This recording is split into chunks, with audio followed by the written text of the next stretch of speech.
Nggak usah cerita sukses di kantor, nggak usah cerita sukses di partai kalau istri kita menderita.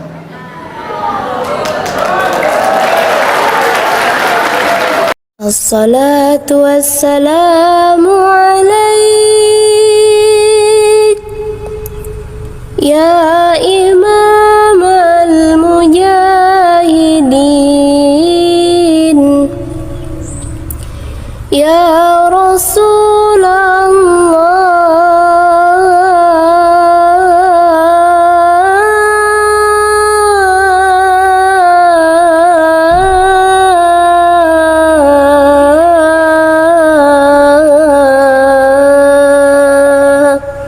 Ibu mestinya paling bersyukur karena ada Nabi. Ibu tahu sebelum ada Nabi itu perempuan diperjualbelikan. Perempuan bisa dijadikan taruhan judi. Saya suka istrimu, kita judi ya. Kalau saya kalah kok, saya pakai istrimu 4 bulan. Coba nasib perempuan zaman itu, dilahirkan hanya untuk melahirkan. Dulu perempuan dianggap aib dalam keluarga. Turun Rasulullah, wanita jangan kau lecehkan wanita, hargai perempuan. Mana buktinya? Nabi mengatakan al jannatu takhta aqdamil ummahat, sorga itu berada di bawah telapak kaki ibu. Dimuliakan perempuan. Dalam birokrasi pemerintahan, Nabi jelaskan perempuan adalah tiangnya negara. Hancur wanita, hancur negara. Tegak wanita, tegak negaramu. Itu dimuliakan perempuan. Tapi sekarang perempuan yang hina dirinya sendiri. Dengan cara apa? Mulai dari tidak malu berpakaian yang tidak diajarkan agama. Terjadi yang diprediksi Nabi, suatu kali nanti perempuan berpakaian tapi telanjang dan mereka suka memakainya. Mana disebut berpakaian tapi telanjang? Lihatlah perempuan-perempuan sekarang. Pakaiannya yang di atas turun ke bawah, yang di bawah naik ke atas, ketemu di tengah, tipis, kecil, sempit. Kita nasesa. Cewek, maunya kita kerjasama bos. Kami laki-laki jaga mata, tolong anda cegek jawa akhlak. Karena biar setengah mati dijaga mata, kalian berkeliaran, hancur amal kami. Dilihat haram, tidak dilihat barang bagus. Maka Nabi diutus menghilangkan seperti ini. Mari kita lihat, dengar akhlaknya Nabi kepada istri dulu. Rasulullah sallallahu alaihi wasallam suatu ketika pulang ceramah, kalau kita sekarang begitu ketuk pintu, assalamualaikum ya Khumairah, tidak ada jawaban. Ketuk 2 kali, tidak jawaban. Ketuk 3 kali, tidak ada jawaban. Apakah Nabi tendang pintunya? Tidak. Nabi ambil serbannya, dihamparkan depan pintu. Beliau tidur beralaskan serban, rela kedinginan semalam suntuk. Kenapa? Karena tidak mau mengganggu istrinya yang lagi pulas tidurnya. Pas bangun istri beliau, apakah Nabi marah? Subhanallah. Nabi ambil tangan istri beliau lalu berkata, adindaku sayang, maafkan saya karena saya terlambat pulang tadi malam sehingga saya tidak bisa memberikan kehangatan dalam tidurmu. Masih ada suami seperti ini? Bapak-bapak misalnya ini ketua komisi pak, rapat 24 jam, pulang di rumah ditutupkan pintu, apa bapak ambil? Woi, buka kau gendu, setengah mati carikan kau tutup pintu, bukai. Coba Rasulullah minta maaf. Apalagi akhlak Rasulullah itu, beliau kalau minum bersama istri beliau, diminumnya 1 teguk kasih istrinya. Hebatnya lagi, bekas bibirnya istrinya yang diminum.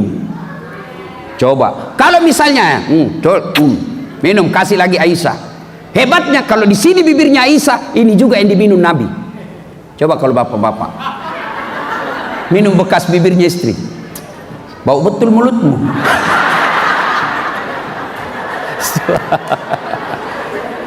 Coba apalagi akhlak Rasulullah. Suatu kali Nabi pulang, kebiasaan Nabi kasih minum, kasih istri, minum, kasih lagi istrinya 1 teguk. Ini Nabi minum sendiri. Tunggu-tunggu gilirannya Aisyah, tidak dikasihnya. Tunggu, tidak dikasih. Aisyah mulai curiga. Nabi tetap minum. Merah mukanya Aisyah, akhirnya Nabi pasrah, kasih. Begitu Aisyah minum, apa yang terjadi? Langsung dia muntahkan. Ternyata apa? Aisyah salah memberi resep. Garam, dia kira gula. Nabi tidak mau melukai perasaan istrinya. Nabi mau merahasiakan supaya Aisyah tidak malu. Akhirnya Aisyah tahu juga. Coba kalau bapak di rumah, doa memang tahu ini. Apa kau tahu gendut? Sudah setengah mati. Itulah Rasulullah. Maka bapak-bapak, tidak ada kesuksesan. Tidak usah cerita sukses di kantor, tidak usah cerita sukses di partai kalau istri kita menderita.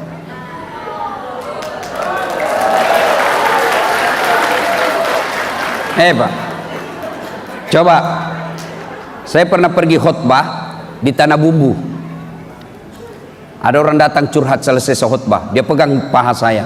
Ustadz, tolong doakan saya. Kenapa Pak? Saya ini kasihan 4 tahun merantau ke sini. Tahun-tahun pertama sukses betul sampai sekarang. 2 bulan terakhir saya bangkrut. Saya mau pulang kampung, malu pulang meninggalkan utang. Saya mau tinggal dikejar saya sama orang di sini mau dipotong. Tolong doakan saya Ustadz. Saya bilang baik. Sebelum saya doakan, Bapak tolong jujur. Bagaimana perlakuan Bapak kepada istrinya selama ini?